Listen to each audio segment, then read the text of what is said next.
So from here we're going to move in a side position. We call this a dynamic warm-up, but in truth it's a very strong series of strengthening movements as well. So to do that, Anthony's just going to come side on with his feet once more against the shoulder rests and starting off in this plank position from a side position. By aligning the shoulders and hips in the plane of gravity, we now have a series of stretching and strengthening exercises for the trunk muscles as well. Here primarily latissimus dorsi and the internal and external obliques, and some of the hip muscles too, depending on how low you drop the hips. And as he pushes out in this direction, now this exercise here can be done in strength terms as a pure latissimus dorsi action, pulling the hands towards the hips, but similarly it can be a pure oblique movement as well, and any combination of the two.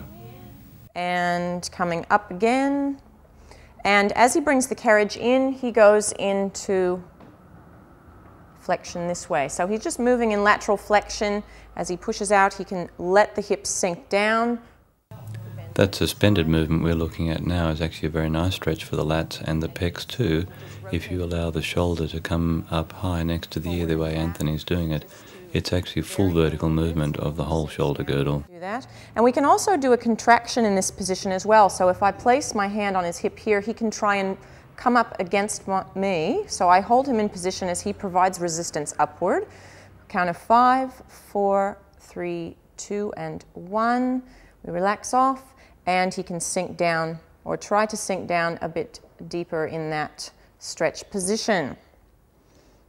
And once more, he can rotate the hips from side to side. Okay. I recommend strongly letting gravity do all the work here. All you're doing is simply to keep the arms straight and let gravity pull you down.